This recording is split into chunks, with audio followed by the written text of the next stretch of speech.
नमस्कार, citizens voice show में आप सबका स्वागत है।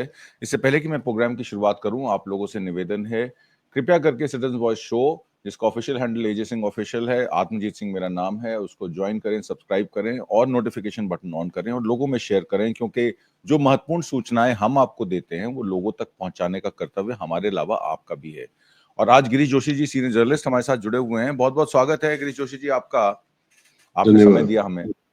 और कल ही आपसे बात हो रही थी और एक बहुत बड़ी बात कल आपने उसका खुलासा किया कि भारत ने 2024 में, अक्टूबर 2025 में एक regional port and transport conference Mumbai में होल्ड करने का एक प्रपोजल दिया था, जिसमें sustainable resilient port infrastructure across India Pacific region, Indo Pacific region, to counter China BRI. तो एक तरीके से भारत ने पहले से ही क्वाड 4 में इसका प्रपोजल दिया था और उसके बाद चाइना गए प्रधानमंत्री मोदी, वहां उन्होंने एससीओ समिट अटेंड की, रशिया और शी जिनपिंग के साथ फोटो खिंचाए। और क्वाड 4 में क्योंकि जापान भी है, इसलिए उनकी जापान की विजिट चाइना जाने से पहले हुई, जिसका अब खुलासा 2024 में इंडिया ने क्वाड्रिलैटरल सिक्योरिटी डायलॉग, जिसको क्वाड 4 कहा जाता है, जिसमें यूनाइटेड स्टेट्स, जापान, ऑस्ट्रेलिया और इंडिया है, ये Chinese belt and road initiative को काउंटर करने के लिए इन्होंने कुछ प्रपोजल दिए थे। उन प्रपोजल्स के बारे में आप बताइए और ये बताइए कि भारत अब कहां खड़ा है, क्वाड 4 के साथ खड़ा है या चाइना के साथ खड़ा है? आत्मजीत जी, 2024 में जो ये क्वाड की जो समिट हुई थी विलिंगटन में, डेलावेयर में, उसमें ये उसका मेन एजेंडा था developing sustainable and resilient port infrastructure across India Pacific to counter China's BRI. इसमें हमने बढ़ चढ़ के हिस्सा लिया और फिर हमने तात्कालिक 24 में ही हमने regional ports and transport corporation Mumbai में 2024 में इसकी सेमिनार बुलाया। उसमें security and growth for all in the region, Sagar, SAGR के विजन के नाम से इन्होंने इसको उस बैनर के नीचे एक व्हाइट वॉश करके ये मीटिंग करी गई कि हम लोग तो पूरे रीजन के ग्रोथ के लिए मीटिंग कर रहे हैं। अब उसमें आप देखिए एक और प्रोग्राम था, that was Indo Pacific partnership for maritime domain awareness. अब उसके अंदर चुप के आप ये कर रहे थे कि to track and monitor the illegal fishing, Chinese vessel movements and information fusion centre एक बनाया था कॉमन, जिसमें ये सारा डेटा आप अपलोड करोगे। तो ये आप वो 7 आईज और 5 आईज की तर्ज पे एक ऐसा पैरेलल कोई वो शुरू करना चाहते थे, जिसमें आपको ये था कि चाइनीज डोमिनेशन इंडो पैसिफिक में ना बढ़े। वो किसके इंस्ट्रक्शंस पे और क्यों हम काम कर रहे थे, दैट इज इन ओपन। अब उसके साथ आपने फिर उसको जब देखा कि थोड़ा सा उसमें कोई नेगेटिव इंपैक्ट आ रहा है, तो maritime initiative for training and sharing data, मैत्री करके एक आपने और एक प्रोग्राम उसके अंदर क्लब कर दिया। अब आपने ये बताया कि हम लोगों तो टोटल जो वहां पे सर्वेलेंस वगैरह करेंगे वो फॉर द मैरीटाइम। अब आपका रेजिलिएंट पोर्ट कौन बना रहा था, इंडिया के सारे पोर्ट कौन चलाने वाला था, ये उसी प्रोग्राम के तहत ये तय करा गया कि भाई सारे पोर्ट्स कौन डेवलप करेगा, तो हमारे मित्र करेंगे। तो ऐसे वो पोर्ट डेवलपमेंट हुआ ताकि क्वेड का भी जो डेवलपमेंट है वो भी अपने कंट्रोल में रहे। ये उम्मीद से ये सारा कार्यक्रम करा गया। तो ये इसमें अभी जब आप बोलते हो कि भाई आपको चाइना या रशिया ने SCO में रिस्पांस क्यों नहीं दिया, I think this can be the main reason कि आपने तो बिल्कुल कबीर की थियरी फॉलो कर ली कि कबीरा बैठा बाजार में सबकी मांगे खैर, ना काऊ से दोस्ती ना काऊ से बैर। लेकिन अब वो कबीर का जमाना चला गया है। You will have to side somebody. आपको देखना पड़ेगा कौन ज्यादा स्ट्रांग हो रहा है। अभी तक तुम अमेरिका और इजराइल के साथ में रहे क्योंकि वो आपको एडवांटेजियस था। अब समीकरण बदल रहे हैं, अफ्रीका उनसे छूट के चला गया है। China, Russia and Iran together are a very powerful arrangement. Japan को भी समझ में आ रहा है। लास्ट में आप देखिएगा तो BRI का एडवांटेज जापान भी लेने लगा है क्योंकि उसको ट्रांसपोर्टेशन कॉस्ट कटना है। जापान का भी काफी सारी डेवलपमेंट्स अफ्रीका में भी चल रहे हैं। तो ये सारे अरेंजमेंट्स को आप देख रहे हो कि कौन पावरफुल है। BRI के इनिशियल स्टेज में ही हमने उसका विरोध किया था, तो हम we are out of that development now. और आप ये उम्मीद करते थे कि अमेरिका की तरह एशिया खंड में मैं अकेला ही हूं, जो मैं बोल दूंगा कि अमेरिका से मेरी दोस्ती है तो शायद ये लोग डर जाएंगे। That was a misnomer. तो आपने कैपेसिटी देखी नहीं। आप मुंह पे बोल रहे हो कि चाइना हमारा दुश्मन है, हमारी जमीन दबा के बैठ गया, और आप दूसरी तरफ उसके साथ $100 बिलियन का धंधा भी कर रहे हो। रेयर अर्थ मटेरियल्स में और सेमीकंडक्टर्स में आज जो उसकी मोनोपोली है वो that is accepted by the world. उसमें आप कोई ऑल्टरनेट ढूंढ नहीं पाओगे। तो अभी जैसे धीरे से रह के उसने सारे जगह BRI में सब कंट्रीज में इन्वेस्टमेंट करके उसने बेसिकली तो उनको ऑब्लाइज कर ही दिया है। और चाइना ने कहीं पर भी अमेरिकन या यूरोपियन थियरी ये नहीं करी कि आपको डरा के वहां पे नेवल बेस बनाने दो फिर मैं आपको कंट्रोल करूंगा। He has in a barter system to carry the rare earth materials and develop that area. और अफ्रीका में उसका आउटकम आप देख रहे हो कि धीरे धीरे वहां पे अलग जाग चुका है कि अफ्रीका बोलता है everybody out, Africa's material is for Africa. ये सब किसने सिखाया? क्योंकि उनको समझ में आ रहा है कि what is the working status and intentions of China and Russia together and what is here. अब कैपेसिटी में आप देखो तो यूरोपियन अकेला क्यों पड़ेगा? वो अभी तक तो दादागिरी करके अफ्रीका के सारे रेयर अर्थ मटेरियल्स पे कब्जा करके ऑयल वगैरह पे वो जी रहा था, वो सोर्सेज बंद हो रहे। ईरान से आप कैप्चर कर नहीं पाओगे। Saudi Arabia and UAE are sitting on the fence, वो भी कभी इधर कभी उधर हो रहे हैं, लेकिन उनको पता है कि what is the capacity of BRICS. कल अगर suddenly dollar gets out of the currency working in a portion wise, तो आपको अल्टरनेटिव करेंसी के लिए तैयार रहना पड़ेगा। That alternative is now given by BRICS. आज आप देखिए कि धीरे धीरे कैसे even China is capturing the internet services also. आज सडनली नेपाल ने आपका फेसबुक, एक्स, यूट्यूब सब बंद कर दिया है। किस भरोसे पे बंद करा है? कि immediate he will get that services of Baidu which was given to Iran. तो ईरान ने बंद कर दिया, ईरान तो डेवलप हो रहा था। मतलब there are some alternatives now standing with you. तो इसी सब अरेंजमेंट के अंदर ये बदमाशियां हो रही है, लेकिन there are some other features also जहां पे ये हम लोग शायद फंसते चले जाएंगे। जी, आपने अभी जो बात बताई उस बात में अगर मैं उसको ऐड करूं तो quad ports of the future partnership ये जो था इसका आगाज किया गया था। क्वाड लीडर समिट विल्मिंगेट डेलवेयर में सितंबर 21, 2024 में ये पार्टनरशिप फोर्स की गई थी to mobilise government and private sector investment for quality port infrastructure in the Indo Pacific region. यानी कि चाइना BRI को काउंटर करने के लिए जो विभिन्न छोटे देश है, मालदीव्स है, माले है, श्रीलंका है, इन कंट्रीज में भारत अपने पोर्ट्स विकसित करेगा और इंडो पैसिफिक पार्टनरशिप में उनसे फाइनेंशियल मदद लेगा। यानी कि अदानी जो पहले श्रीलंका का पोर्ट, हाइफा का पोर्ट बना रहे थे, वही इस इंडो पैसिफिक रीजन में इन पोर्ट्स को, आपको याद होगा एक सागरमाला प्रोजेक्ट भी लॉन्च हुआ था। वो सागरमाला प्रोजेक्ट में उन्होंने कहा था कि अंडमान के नीचे जितने जितने छोटे आइलैंड हैं उनको मैं सिंगापुर बना दूंगा। तो जो प्रधानमंत्री मोदी ने सिंगापुर बनाने की बात की थी, शायद उनका जो मतलब था वो यही था, क्योंकि वो चाह रहे थे कि ये इनिशिएटिव डायरेक्टली काउंटर करे चाइना BRI को, जिसने बीजिंग का इन्फ्लुएंस जो है वो इंफ्रास्ट्रक्चर प्रोजेक्ट्स में पोर्ट अक्रॉस एशिया, अफ्रीका आपने बात की, और बियॉन्ड उसको कैरी करे। ये क्वाड अप्रोच जो थी ये उनको काउंटर करने के लिए थी। अब अगर बात करें कि इंडिया फिर रीजनल पोर्ट और ट्रांसपोर्टेशन कॉन्फ्रेंस मुंबई में हेल्ड करने वाला था अक्टूबर 2025 में as an announcement during the 2024 Quad summit, और अब भारत SCO में गया है। ट्रंप ने टैरिफ लगा दिए हैं, ट्रंप ने भारत आने से मना कर दिया, दिसंबर में पुतिन आ रहे हैं। तो क्या अब ये प्रोग्राम शेल्व हो जाएगा या इसमें अभी कुछ बाकी है, पिक्चर अभी बाकी है, या वाकई ये अब खत्म हो चुका है ट्रंप के टैरिफ लगाने के बाद, रोक होने के बाद अब भारत के पास कोई विकल्प नहीं बचे? नहीं, इसमें देखिए आपको एक अलग से एक सब्जेक्ट दे दूं कि ये लास्ट कैच नहीं था इंडिया के लिए। और एक सब्जेक्ट है जो बहुत ही कम डिस्कस हो रहा था, that is International Seabed Authority. अब उसका मैं आपको पूरा एक ढांचा समझा दूं तो एक UN कन्वेंशन हुआ था, एग्रीमेंट 1994 में, ये बना था, जमाइका में हेडक्वार्टर्स हैं उसके। ये इंटरनेशनल सी बोर्ड, जैसे आपका बाउंड्री है आपकी मैरीटाइम, इंटरनेशनल मैरीटाइम बॉर्डर जो है that is 12 nautical miles.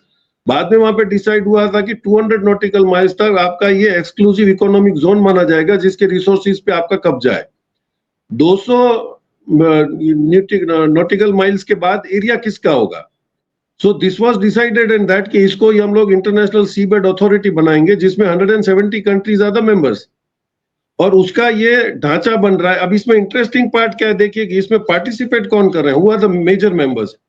Africa में Algeria, Nigeria and South Africa, China, India and Japan, Poland and Russia, Brazil, Jamaica, Mexico, France, Germany, UK।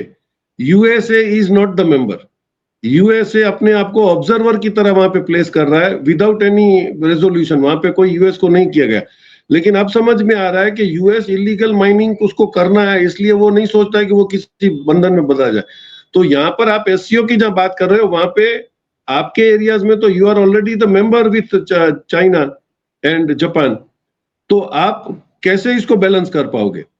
और सीबेड एक्सचेंज, आप देखिए इसमें होता क्या है कि जो वेरी रेयर मटेरियल्स वहां पर हैं जिसको आपको दो सीबेड में से निकालने हैं, उसमें ये पॉलीमेटालिक नोड्यूल्स है that are very important for all the rare earth materials manufacturing. उसमें नीचे कोबाल्ट है, निकल है, मैंगनीज है, ये सब रेयर अर्थ मटेरियल अब जब से धरती पे खत्म हो रहे हैं तो आपको ये एक्सप्लोर करना है कि वहां पर कैसे होगा। अभी ये उसको वर्कआउट कर रहे हैं कि इसका उसका एजेंडा जो अभी बना है which is shortly going to get implemented in next meeting की रेगुलेट द मिनरल एक्टिविटीज, ताकि उसमें कोई भी अपने एरिया से या बाहर के एरिया में आएगा तो they will see that that is regulated कि भाई कौन कितना निकालेगा और उसकी रॉयल्टी कौन लेगा। तो that royalty will be collected by international seabed for further development. फिर इन्होंने मरीन एनवायरनमेंट जो है डीप सी में उसको भी प्रोटेक्ट करने का एक वन ऑफ द एजेंडा है। और deep sea bio bank initiative इन्होंने शुरू करा है। उसमें क्या होगा कि इनके जो कॉमन सारे जो इसके इंटरनेशनल सीबेड अथॉरिटी के जो मेंबर्स हैं, they will appoint the geologist और मरीन साइंटिस्ट उसमें होंगे जो जाके हर जगह पे ये रिसर्च करके उसको ओपनली बताएंगे कि इस जगह में इतना इतना है। Now how everybody has to explore and कैसे होगा, तो एक कोऑर्डिनेटेड एफर्ट बन रहा है। अब आपके लिए और एक जाके ये आपने एससीओ में से तो अपनी जान छुड़वा के आप निकल गए। आपने जब पता था कि जापान के सामने विक्ट्री डे के लिए चाइना इसलिए मना रहा है क्योंकि जापान पे उसने जीत हासिल की थी, तो आपने उसमें भी थोड़ी सी मिसचीफ करने की कोशिश करी, लेकिन क्योंकि गोदी मीडिया ज्यादा प्रोपोगंडा कर रहा है कि वो हाथ पकड़ के चल रहे थे, this is all the narrative where they want to hide something. आपने वहां पे कोई जॉइंट डिक्लेरेशन नहीं दिया। आपने वहां पे अभी एससीओ में आपका क्या रवैया होगा, कैसे आप करोगे, और उसका एडवांटेज जब दूसरे आपके पड़ोसी लेते हैं तो आप बोलते हैं कि देखो वो पाकिस्तान वहां पहुंच गया, उसने बायलैटरल मीटिंग कर ली, 45 मिनट्स आपकी गाड़ी में तो पुतिन को बिठा के आपने बात करी। सो ये नैरेटिव सब मिसनोमर्स खड़ा करने का मतलब नहीं है। इंटरनेशनल पॉलिटिक्स में यू हैव टू ओपन। आप 140 करोड़ के रिप्रेजेंटेटिव हो, आप आके देश को बताइए कि भाई आपने वहां करा, तो देश के लिए आप क्या लेके आए और क्या दे के आए। It is not clear. China के साथ आपने वही करा, पब्लिक आपके लोकल पॉलिटिक्स इनकलकेट करने के लिए आपने कोई बताया नहीं कि भाई हम चाइना से धंधा कर रहे हैं। अभी रिसेंट केस ही जो हुआ कि 2 साल से आपकी जो बेंगलोर की ऑटोमेटिक फर्स्ट जो मेट्रो आ रही थी ड्राइवरलेस, वो 2 साल से ठप पड़ी थी क्योंकि आपने वीजास बंद कर दिए। अब आपको वही मजबूरी में उन 21 इंजीनियरों को बुलाना पड़ा और वो स्टार्ट करवाना पड़ा, क्योंकि that is the necessity of development of the Bangalore country city. तो ये जो आपका डबल रवैया जो है कि आप न किसी से काऊ से दोस्ती न काऊ से बैरी, आप नहीं चलेगा, आपको रूटीन करना पड़ेगा। तो एससीओ से आप निकले हो, तो अभी ये धीरे धीरे हाईलाइट हो रहा है कि इंटरनेशनल सीबेड अथॉरिटी में भी आपका जो रोल होगा that will be very decisive. तो अगर जापान की तरह आप भी उसमें नहीं घुसोगे, न्यूट्रल रहोगे, तो you will lose biggest bank और रेयर अर्थ मटेरियल में आपको फिर एक प्रेशर में आपको आना पड़ेगा। जी, आपने जो रेयर अर्थ मिनरल्स की बात की, इस प्रोग्राम का एक बड़ा हिस्सा रेयर अर्थ मिनरल्स का भी था, पर चाइना 93% प्रोसेसिंग करता है वर्ल्ड रेयर अर्थ मिनरल्स की। अमेरिका और चाइना की जो टैरिफ वॉर चल रही है उसमें बार बार चाइना को जो कंसेशन मिल रहा है, अभी 90 दिन का फिर कंसेशन मिला है, वो इसीलिए क्योंकि चाइना ने अमेरिका के साथ कोई अनुबंध नहीं किया है कि उनको रेयर अर्थ मिनरल्स या मैग्नेट सप्लाई करने हैं। ईवी की गाड़ियां हो या कोई भी आने वाले समय के आपके जो 21st सेंचुरी प्रोडक्ट्स हों, वो रेयर अर्थ मिनरल्स के बगैर नहीं बन सकते, जिसमें आपने कोबाल्ट, लिथियम और बहुत सारी चीजों के बारे में बात करी। ईवी बैटरीज भी उसमें आती हैं। तो क्या भारत के पास इतनी क्षमता है कि वो चाइना को रेयर अर्थ मिनरल्स एक्सकवेशन में भी और रेयर अर्थ मिनरल्स की प्रोसेसिंग में भी टक्कर दे सकता है? अभी चिप्स की बात हमने पिछले प्रोग्राम में की थी, सेमीकंडक्टर चिप्स की। चाइना तो 3 नैनोमीटर की चिप्स बना रहा है और हम अभी तक कहीं आसपास भी नहीं है। तो रेयर अर्थ मिनरल्स में भी क्या उसी जी, तो रेयर अर्थ मिनरल्स में भी हमें वही मुंह की खानी पड़ेगी जैसे हमने पहले इसमें सेमीकंडक्टर चिप्स में भी देखिए 8 साल 11 साल तो मोदी सरकार को भी हो गए। तो क्या ये भी एक जुमला ही निकलेगा या वाकई इसमें कुछ सीरियस है गवर्नमेंट? एक तो देखिए आपको एक सबक सीखना पड़ेगा ईरान से। ईरान पे इतना सारा प्रेशर सैंक्शन होने के बाद वो खड़ा हो गया है अपने आप में। आपको उसने अपनी खुद की कैपेसिटी इन हाउस डेवलप कर ली। Same happened with Russia, same happened with China, और नॉर्थ कोरिया सबसे बड़ा एग्जांपल है। तो sanctions are not that effective. आप डर क्यों रहे हो? इसमें गवर्नमेंट की बात नहीं है। आप देखिए इनिशियली सबसे एक अच्छा मौका हमारे पास था कि वर्ल्ड का शायद ऑलमोस्ट 48-50% थोरियम हमारे पास है। और थोरियम से अगर आप न्यूक्लियर क्रिएट करते हो तो बहुत ही एक अच्छा ग्रीन एनर्जी है और उसमें से बम नहीं बन सकते, तो that is a safe material which we had.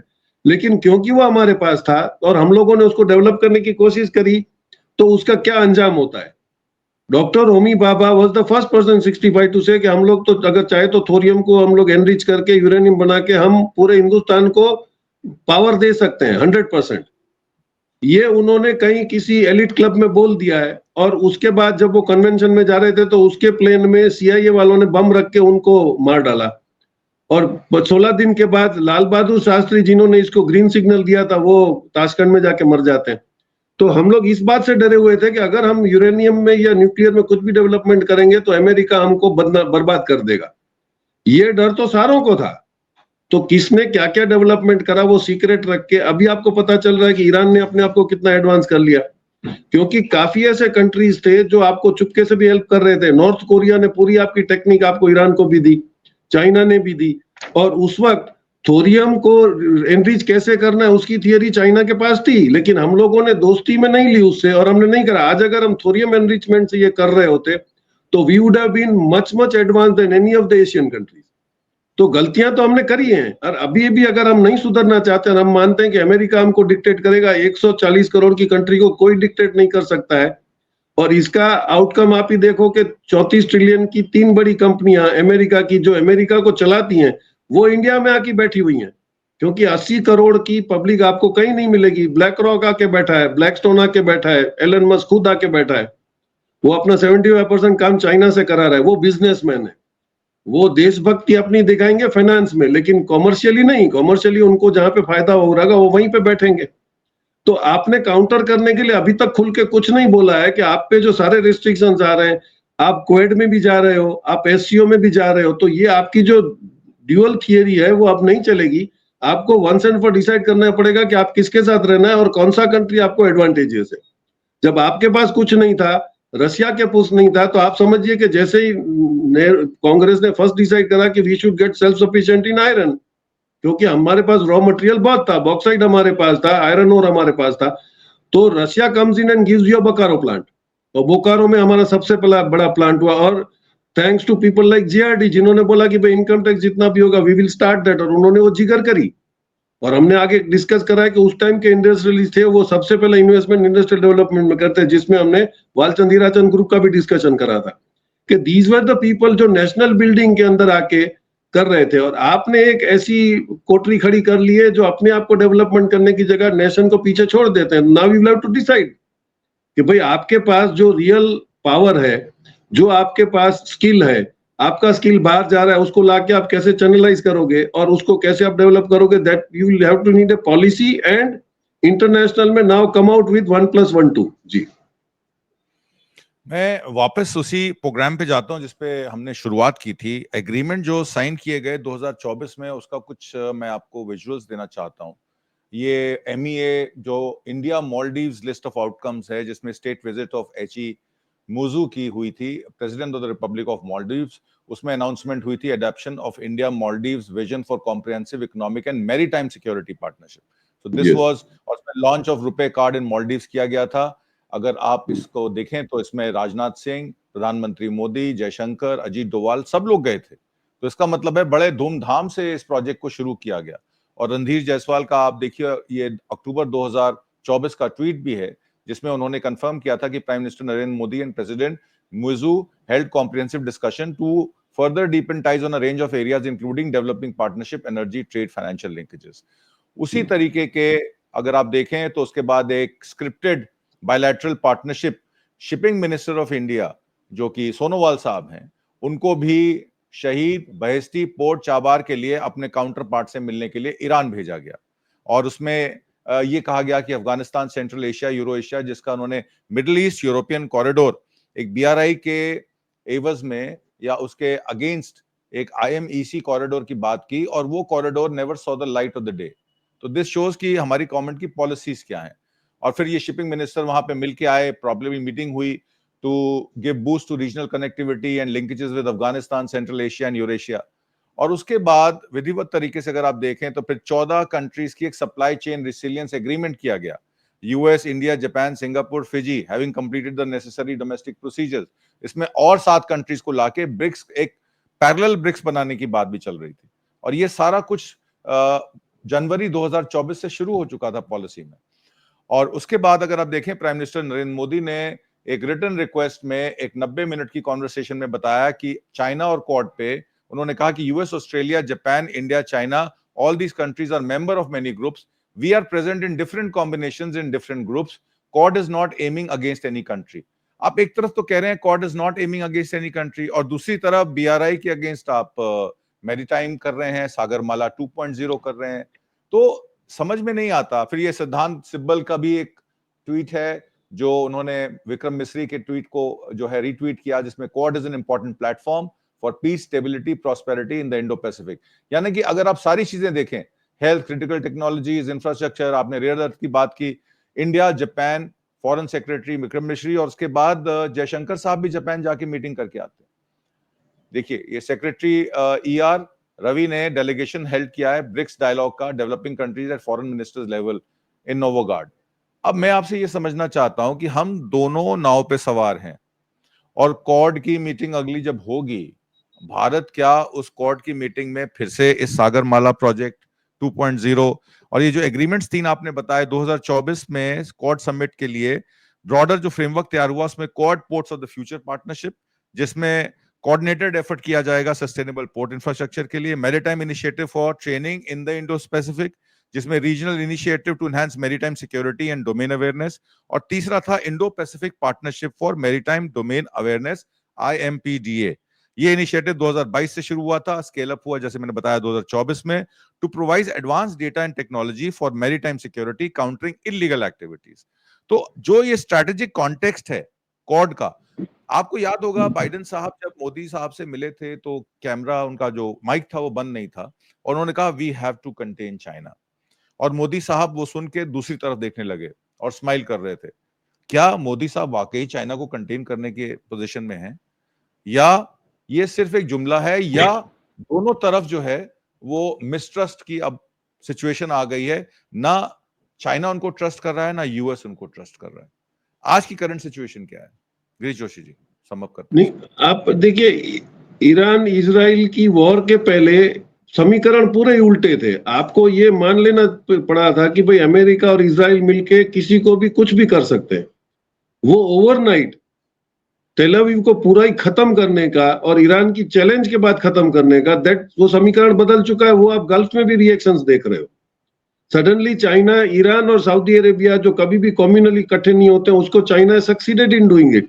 आप कैसे उसको कंटेन करोगे? और मास्टर की तो आज की तारीख में भी चाइना के पास है, क्योंकि रेयर अर्थ मटेरियल को प्रोसेस करना और वो लिथोग्राफिक मशीन जो पहले मोनोपोली होती थी नीदरलैंड की, उसमें तो उसने ऑलरेडी अपने आप को भी सेल्फ सफिशिएंट कर लिया है।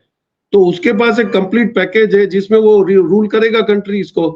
तो आप उससे रिलेशन, अब आपको अपना एटीट्यूड भी चेंज करना पड़ेगा। इजराइल तो कंटेन हो गया, चाइना हुआ कि नहीं हुआ, उसको ईरान ने कर दिया है। सीरिया अपना रवैया बदल रहा है, क्योंकि उनको ऐसे था कि वो ग्रेट इजराइल बनाने के चक्कर में सीरिया में अमेरिका अपना आदमी बिठा देगा और वो हाथों हाथ सीरिया इजराइल को दे देगा। That doesn't happen. हमास को उन्होंने खत्म करने की कोशिश करी, हमास उससे ज्यादा फोर्सफुली उनके पास गाजा में रिएक्ट कर रहा है। मतलब तेरा सम अदर समीकरण जो चल रहे हैं, वही आप पोजीशन देख लीजिए कि ईरान को उसने दबाने की कोशिश करी। इराक भी अभी अपना एटीट्यूड चेंज कर रहा है, क्योंकि इराक ने समझ लिया है कि भाई मेरे को किस तरफ जाना है। तो हमारा रुख चेंज नहीं करेंगे। अभी आप देखिए, कम मैसेज में आया था, यहाँ से तिरुवनंतपुरम से मेडागास्कर की तरफ 2300 किलोमीटर पे एक टापू है अगालेखा। अभी अगालेखा टापू पे 300 लोग रहते हैं। हम लोगों ने वहां पे सडनली जाके बड़ा एयर स्ट्रिप बनाया, वहां पे बड़ा हैंगर बना रहे हैं हमारे वहां पे। तो this is an indirect message कि हम लोग क्वेड को आगे बढ़ाने के लिए हेल्प कर रहे हैं। ये मैसेज चाइना के पास भी जाएगा और रशिया के पास भी जाएगा। तो how much is your reliability?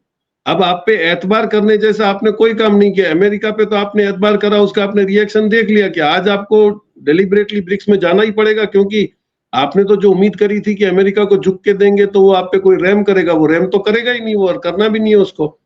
तो आपका जो पोटेंशियल है और वो जो आप कर सकते हो उतना भी तो आप कर दो, तो that will be sufficient to convince के भाई नहीं ये ब्रिक्स के साथ रहेगा तो हमको नुकसान नहीं करेगा, इतना ही आपको एस्टैब्लिश करना है। क्योंकि जैसे ही आप डाउटफुल कैरेक्टर में आ जाओगे then they will start reacting. और आपको अभी अपनी औकात समझ में आनी चाहिए कि आप जॉइंटली ईरान, चाइना और रशिया के साथ लड़ नहीं सकते हो। तो आप किसके भरोसे पे लड़ोगे? मालदीव, बांग्लादेश, श्रीलंका, किसके भरोसे? तो ये आपका पॉलिटिकल जो पूरा एक ढांचा था वो आपने खुद ही ध्वस्त कर दिया लोकल पॉलिटिक्स के चक्कर में। अब उसको अगर बांट के वापस लाना है तो आपको सपोर्ट तो उन्हीं कंट्री से लेना पड़ेगा जिनको आप पहले लाल आंख दिखाने की बात कर रहे थे। और द सिचुएशन इज क्लियर।